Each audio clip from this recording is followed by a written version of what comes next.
বেগুনতলায় হাট বসবে, এই প্রবাদটিকে যেন বৃদ্ধাঙ্গুলি দেখালো সাতক্ষীরা তালারবাড়িয়া গ্রামের এক বিরল বেগুন গাছ। স্থানীয় কৃষক জয়নুদ্দিন সর্দারের লাগানো ছোট্ট বেগুন গাছটি এখন দাঁড়িয়ে আছে 10 থেকে 12 ফুট উঁচু হয়ে। গাছটি জুড়ে থোকায় থোকায় ঝুলছে তাজা বেগুন। সাধারণত মানুষ দাঁড়িয়ে বা নিচু হয়ে বেগুন তোলে, কিন্তু এই গাছ থেকে বেগুন তুলতে হচ্ছে লগি ব্যবহার করে। উপজেলার মাঝিয়ারা গ্রামের রাস্তার ধারে দাঁড়িয়ে থাকা এই গাছটি এখন আশ্চর্যের নিদর্শন।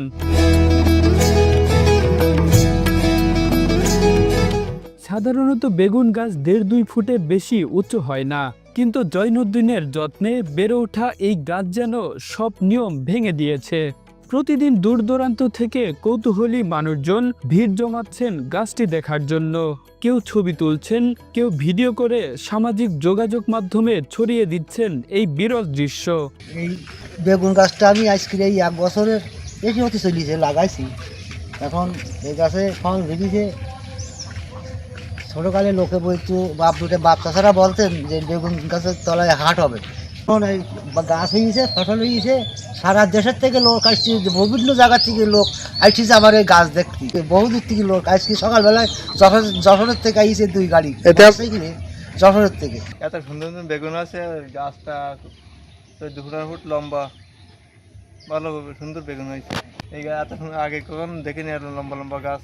আমরা এখান থেকে প্রতিদিন যাওয়া আসা করি, রাস্তার সাইডে গাছটা আমরা দেখি, সবাই এখানে দাঁড়ায় ছবি তোলে, সবাই দেখে, সবাই আনন্দ পায়, মজা দেয়। বড় গাছ আমরা তো কখনো দেখিনি, এত বড় বেগুন গাছ।